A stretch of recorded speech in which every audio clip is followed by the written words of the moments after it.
Hi Kannada Veda YouTube ಚಾನಲ್ಗೆಲ್ಲ ವಿದ್ಯಾರ್ಥಿನಿಯರಿಗೆ ಸ್ವಾಗತ ಅಂತ ಹೇಳ್ತಾ ಇದೀಗ ಒಂದು KSEAB ಕರ್ನಾಟಕ ಶಾಲಾ ಪರೀಕ್ಷೆ ಮತ್ತು ಮೌಲ್ಯ ನಿರ್ಣಯ ಮಂಡಳಿ ಕಡೆಯಿಂದ ಬಿಗ್ ನ್ಯೂಸ್ ಪ್ರಕಟ ಆಗಿದೆ ಅಂತ ಹೇಳ್ಬೋದಾಗಿರುವಂಥದ್ದು. ಈ ಮಾಹಿತಿ ಎಂದಿನ ಪ್ರಕಟ ಆಗಿತ್ತು, ಸಾಕಷ್ಟು ಅಭ್ಯರ್ಥಿಗಳಿಗೆ ತಲುಪಿಲ್ಲ ಅಂತಲೂ ಹೇಳ್ಬೋದಾಗಿರುವಂಥದ್ದು. ಸೆಕೆಂಡ್ PUC 2020 ಪರೀಕ್ಷೆ ಎರಡಕ್ಕೆ ಸಂಬಂಧಪಟ್ಟಂತೆ ಒಂದು ಮಹತ್ವದ ಮಾಹಿತಿ ಮಕ್ಕಳೆಲ್ಲರೂ ತಿಳ್ಕೊಂಡಿರಬೇಕಾಗಿರುತ್ತೋ ಅಂತ ಹೇಳ್ಬೋದಾಗಿದ್ದು. ವಿದ್ಯಾರ್ಥಿಗಳಿಗೆ ಯಾರಿಗೆ ಇದು ಸಹಾಯ ಆಗುತ್ತೆ, ಏನು ಎತ್ತ ಇಲಾಖೆಯಿಂದ ಬಂದಿರತಕ್ಕಂಥ ಸುದ್ದಿ ಏನಾಗಿದೆ, ಕಂಪ್ಲೀಟ್ ಮಾಹಿತಿ ನೋಡಿದಲ್ಲಿ ತಿಳ್ಕೊಂಡು ಬರೋಣ. ಹೆಚ್ಚುವರಿ ಅಪ್ಡೇಟ್ಸ್ ಇನ್ಫಾರ್ಮೇಷನ್ ಮಾಹಿತಿನ ಶಿಕ್ಷಣಕ್ಕೆ ಸಂಬಂಧಪಟ್ಟಂತೆ ಹಾಗೂ ಸೆಕೆಂಡ್ PUC ಒಂದು ವಾರ್ಷಿಕ ಪರೀಕ್ಷೆ 1, 2, 3 ಆಗಿರ್ಬೋದು, ಈ ಥರ ಎಲ್ಲ ಒಂದು ಗ್ರೇಸ್ ಮಾರ್ಕ್ಸ್ ರಿಸಲ್ಟ್ ಪ್ರತಿಯೊಂದು ಅಪ್ಡೇಟ್ಸ್ ಇನ್ಫಾರ್ಮೇಷನ್ ಮಾಹಿತಿನ ಬೇಗನೆ ಪಡ್ಕೊಳ್ಳೋದಕ್ಕೆ ನೀವು ಮೊದಲ ಬಾರಿಗೆ ಕನ್ನಡದ ಯೂಟ್ಯೂಬ್ ಚಾನಲ್ ವೀಡಿಯೋ ನೋಡ್ತಿದ್ರೆ ಚಾನಲ್ಗೆ ಸಬ್ಸ್ಕ್ರೈಬ್ ಆಗ್ಬೋದು. ಹೊಸಬ್ರು ಬೆಲ್ ಐಕಾನ್ ಕೂಡ ಕ್ಲಿಕ್ ಮಾಡ್ಬೋದು, ಫ್ರೀ ಕೂಡ ಆಗಿರುತ್ತೆ. ಇದನ್ನು ಮಾಡೋದ್ರ ಮುಖಾಂತರ ನಾವು ವೀಡಿಯೋ ಅಪ್ಲೋಡ್ ಮಾಡಿದ ತಕ್ಷಣ ಬೇಗ ಮಾಹಿತಿನ ಅಥವಾ ನಮ್ಮ ಚಾನಲಲ್ಲಿ ದಿನನಿತ್ಯ ನೀವು ವೀಡಿಯೋಸನ್ನು ಚೆಕ್ ಮಾಡೋದ್ರ ಮುಖಾಂತರ ಮಾಹಿತಿನ ಪಡ್ಕೊತಾ ಇರ್ಬೋದಾಗಿರುತ್ತೆ. ಹಾಗೆ ಡಿಸ್ಕ್ರಿಪ್ಷನಲ್ಲಿ ಮತ್ತು ಕಮೆಂಟ್ ಬಾಕ್ಸಲ್ಲಿ ಕೂಡ ಲಿಂಕ್ ಕೊಟ್ಟಿರುತ್ತೆ, ಕನ್ನಡದ ಅಫಿಷಿಯಲ್ ವೆಬ್ಸೈಟ್ದು ಮತ್ತು ಒಂದು ಕನ್ನಡದ ಅಫಿಷಿಯಲ್ ಒಂದು ಟೆಲಿಗ್ರಾಮ್ ಆಗಿರ್ಬೋದು, ಇನ್ಸ್ಟಾಮ್ ಎಲ್ಲದರ ಲಿಂಕ್ ಕೂಡ ಇರುತ್ತೆ.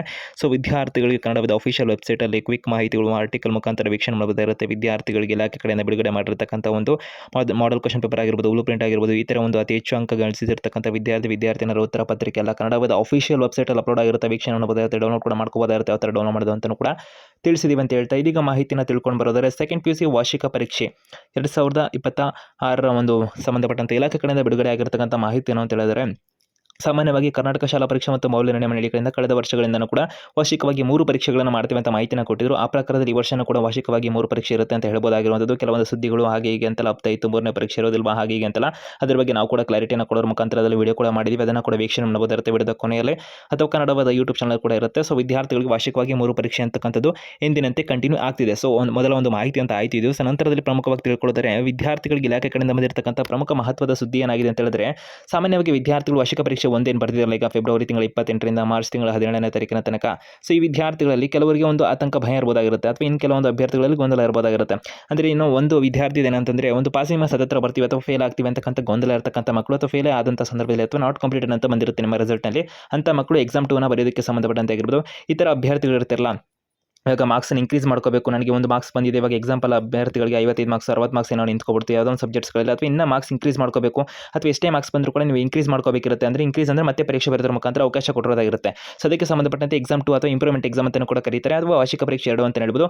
ಅದಕ್ಕೆ ಸಂಬಂಧಪಟ್ಟಂತೆ ಕರ್ನಾಟಕ ಶಾಲಾ ಪರೀಕ್ಷೆ ಮತ್ತು ಮೌಲ್ಯ ನಿರ್ಣಯ ಮಂಡಳಿ ಕಡೆಯಿಂದ ಅಧಿಕೃತವಾಗಿ ಇದೀಗ ಒಂದು ಪರಿಷ್ಕೃತವಾಗಿ ವೇಳಾಪಟ್ಟಿನ ಪ್ರಕಟ ಮಾಡಿರುವಂಥದ್ದಾಗಿರುತ್ತೆ. ವಿದ್ಯಾರ್ಥಿಗಳಿಗೆ ಒಂದು ಎಕ್ಸಾಮ್ಗೆ ಸಂಬಂಧಪಟ್ಟಂತೆ ಎಲ್ಲ ಮಕ್ಕಳಿಗೆ ಕೂಡ ಒಂದು ಬಿಗ್ ನ್ಯೂಸ್ ಅಂತ ಹೇಳ್ಬೋದಾಗಿದ್ದು, ಈ ಥರ ಪ್ರಕಾರದಲ್ಲಿ ವಿದ್ಯಾರ್ಥಿಗಳು ಈಗಲಿಂದನೇ ಸಿದ್ಧತೆಯನ್ನು ನಡೆಸಬಹುದಾಗಿರುವಂಥದ್ದಾಗಿರುತ್ತೆ. ಯಾವ ವಿದ್ಯಾರ್ಥಿಗಳು ಎಕ್ಸಾಮ್ 2ನ ಕಟ್ಟಬೇಕು ಅಂತ ಅನ್ಕೊಂಡಿದ್ರಲ್ಲ, ಯಾವ ಒಂದು ವಿಷಯನ ಕಟ್ಟಬೇಕು ಅಂತ ಅನ್ಕೊಂಡಿದ್ರೆ ಆ ಎಕ್ಸಾಮ್ ಯಾವಾಗಿದೆ ನಂತರದಲ್ಲಿ ಅದನ್ನು ನೋಡ್ಕೊಳ್ಳೋದ್ರ ಮುಖಾಂತರದಲ್ಲಿ ಪ್ರಮುಖವಾಗಿ ಮಕ್ಕಳು ಆ ಒಂದು ಎಕ್ಸಾಮ್ ಡೇಟ್ಗಳಿಂದ ಸಂಬಂಧಪಟ್ಟಂತೆ ಇಲಾಖೆ ಕಡೆಯಿಂದ ವೇಳಾಪಟ್ಟಿನ ಅಧಿಕೃತವಾಗಿ ಪ್ರಕಟ ಮಾಡಿದ್ದು. ಯಾವೆಲ್ಲ ಅಭ್ಯರ್ಥಿಗಳಿಗೆ ಮಕ್ಕಳಿಗೆ ಒಂದು ಫೇಲ್ ಆಗ್ತೀವಿ, ಈ ಒಂದು ವಿಷಯದಲ್ಲಿ ಅನುತ್ತೀರ್ಣ ಆಗ್ತೀವಿ ಅಂತಕ್ಕಂಥ ಮಕ್ಕಳು ಈಗಲಿಂದನೇ ಆ ಒಂದು ಸಬ್ಜೆಕ್ಟ್ಸ್ಗಳಿಗೆ ಪ್ರಿಪ್ರೇಷನ್ ಮಾಡ್ಕೋಬೋದಿರುತ್ತೆ. ವೇಳಾಪಟ್ಟಿ ಈ ರೀತಿಯಾಗಿರುತ್ತೆ, ಸ್ಕ್ರೀನ್ ಮುಖಾಂತರ ಕೂಡ ಗಮನಿಸ್ತಾ ಇದ್ದೀರಾ ಮಕ್ಕಳುಗಳಿಗೆ ಪರೀಕ್ಷೆ ಅಂತಕ್ಕಂಥದ್ದು ಏನಿರುತ್ತಲ್ಲ, ಈ ದಿನಾಂಕಗಳಿಂದ ಶುರುವಾಗಿ ವಿದ್ಯಾರ್ಥಿಗಳಿಗೆ ಈ ದಿನಾಂಕದ ತನಕ ಒಂದು ಪರೀಕ್ಷೆಗಳು ನಡೀತಿರುವಂಥದ್ದಾಗಿರುತ್ತೆ. ಒಂದು ಪರಿಷ್ಕೃತ ವೇಳಾಪಟ್ಟಿ ಅಂತ ಕರ್ನಾಟಕ ಶಾಲಾ ಪರೀಕ್ಷೆ ಮತ್ತು ಮೌಲ್ಯ ನಿರ್ಣಯ ಮಂಡಳಿ ಕಡೆಯಿಂದಲೇ ಬಿಡುಗಡೆ ಮಾಡುವಂಥದ್ದಾಗಿರುತ್ತೆ. ವಿದ್ಯಾರ್ಥಿಗಳಿಗೆ ಹೆಚ್ಚುವರಿ ಅಪ್ಡೇಟ್ಸ್ ಇನ್ಫಾರ್ಮೇಷನ್ ಮಾಹಿತಿನ ಕನ್ನಡದ ಯೂಟ್ಯೂಬ್ ಚಾನಲ್ ನಿರಂತರವಾಗಿ ಕೊಡ್ತಿರ್ತೇವೆ. ನೀವು ಯಾವೊಂದು ವಿಷಯದಲ್ಲಿ ವಿದ್ಯಾರ್ಥಿಗಳು ಅನುತ್ತೀರ್ಣ ಆಗ್ಬೋದು ಅಂತ ಅನಿಸ್ತಿದೆ ನಿಮಗೆ, ಅಥವಾ ಎಕ್ಸಾಮ್ 2ನ ನೀವು ಯಾವ ವಿಷಯದಲ್ಲಿ ಬರೀಬೇಕು ಅಂತ ಅನ್ಕೊಂತೀರಾ, ಸ್ಕೋರ್ ಇನ್ಕ್ರೀಸ್ ಮಾಡ್ಕೊಳ್ಳೋದಕ್ಕೆ, ಅದನ್ನು ಕೂಡ ಕಮೆಂಟ್ ಬಾಕ್ಸಲ್ಲಿ ಕಮೆಂಟ್ ಮಾಡಿ ತಿಳಿಸ್ಬೋದಿರುತ್ತೆ.